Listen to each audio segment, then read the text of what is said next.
जब कोई कहता है आजकल लड़कियों में बहुत एटीट्यूड आ गया है, तो अक्सर ये वाक्य शिकायत की तरह बोला जाता है, जैसे स्त्री का आत्मविश्वास कोई अपराध हो। पर सवाल ये है, क्या स्त्री का एटीट्यूड सच में घमंड है, या फिर ये उन सदियों की चुप्पी के बाद उठी हुई आवाज है जो अब दबने से इनकार करती है? ये लेख उसी फीमेल एटीट्यूड की कहानी है जो बाहर से सत्य दिखता है पर अंदर से संघर्षों से बना होता है।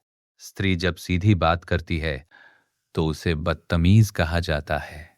जब अपने लिए खड़ी होती है तो ज्यादा तेज कहलाती है, और जब ना कह देती है तो उसे घमंडी का तमगा दे दिया जाता है।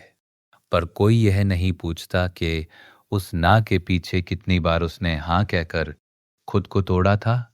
स्त्री का एटीट्यूड अचानक पैदा नहीं होता, ये बनता है बार बार अनसुना किए जाने से, सपनों को मजाक समझे जाने से, त्याग को उसकी ड्यूटी समझ लेने से।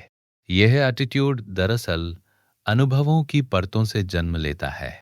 आज की स्त्री अगर कहती है मेरी जिंदगी के फैसले मैं खुद लूंगी, तो समाज चौंक जाता है, क्योंकि समाज स्त्री को आजादी में नहीं, समायोजन में देखना चाहता है। स्त्री का एटीट्यूड असल में उसकी सीमा, बाउंड्री है, वह रेखा जिसे पार करने की इजाजत अब वो नहीं देती। अब वो हर रिश्ते में झुकेगी नहीं, हर बात पर मुस्कुराकर सहन नहीं करेगी, हर जुल्म को संस्कार नहीं मानेगी। और यही बात दूसरों को एटीट्यूड लगती है। एक बहुत बड़ा भ्रम है कि भावनात्मक होना कमजोरी है। स्त्री रोती है तो कहा जाता है ड्रामा कर रही है, पर वही स्त्री जब चुप हो जाती है तो लोग कहते हैं बहुत एटीट्यूड आ गया है। कोई ये नहीं समझता कि भावनाओं से गुजरकर जो चुप्पी आती है वह सबसे मजबूत होती है। स्त्री का एटीट्यूड उसकी भावनाओं की कब्र नहीं, बल्कि उनकी रक्षा है। जब पुरुष अपनी बात साफ रखता है तो उसे कॉन्फिडेंट कहा जाता है। जब वही काम स्त्री करती है तो उसे एटीट्यूड वाली कहा जाता है। ये फर्क क्यों? क्योंकि सदियों तक स्त्री को कम बोलने की आदत डाल दी गई। अब जब वह बोल रही है तो आवाज असहज लगती है। सच ये है कि स्त्री का एटीट्यूड पुरुषों के बराबर खड़े होने का साहस है।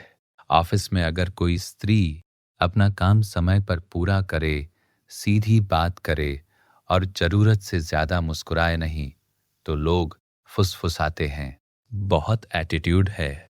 कोई ये नहीं देखता कि उसे हर दिन खुद को 2 गुना साबित करना पड़ता है। गलती पुरुष करे तो इंसान, गलती स्त्री करे तो औरत। इस असमानता से लड़ते लड़ते जो कठोरता आती है उसे एटीट्यूड कह दिया जाता है। पुरानी फिल्मों ने सिखाया प्यार में सब सह लो, पर आज की स्त्री जानती है प्यार में खुद को खोना जरूरी नहीं।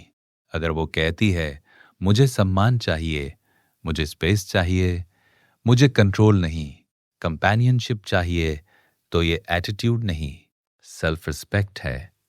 प्यार वहां टिकता है जहां दोनों बराबर हो, ना कि जहां एक चुप और दूसरा हावी हो। घर में स्त्री अगर कह दे मैं थक गई हूं, तो लोग हैरान हो जाते हैं, क्योंकि उसे तो हमेशा एडजस्ट करना था। आज जब वह काम और घर दोनों संभालते हुए अपने लिए आवाज उठाती है तो उसे बदल गई है कहा जाता है। हाँ, वह बदली है, और ये बदलाव जरूरी था। एक अकेली आत्मनिर्भर स्त्री समाज को सबसे ज्यादा असहज करती है, क्योंकि वह किसी पर निर्भर नहीं, वह डर से नहीं, चुनाव से रिश्ते बनाती है, और यही उसका एटीट्यूड है। असल में यह एटीट्यूड नहीं, आजादी का सुकून है। कोई स्त्री बिना वजह सख्त नहीं बनती।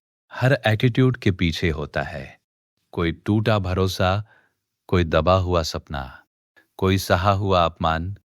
अगर आप ध्यान से सुने तो उस एटीट्यूड में ना चीख नहीं, संघर्ष की शांति होती है। स्त्री का एटीट्यूड समाज के लिए चुनौती है, पर स्त्री के लिए जीवित रहने का तरीका। ये घमंड नहीं, ये आत्मसम्मान है। ये अकड़ नहीं, ये आत्मरक्षा है, ये बगावत नहीं, ये बराबरी की मांग है। और हाँ, अगर एक स्त्री को एटीट्यूड वाला कहा जा रहा है तो समझ लीजिए वह आप खुद को कम नहीं आंकती, और यही उसकी सबसे बड़ी जीत है।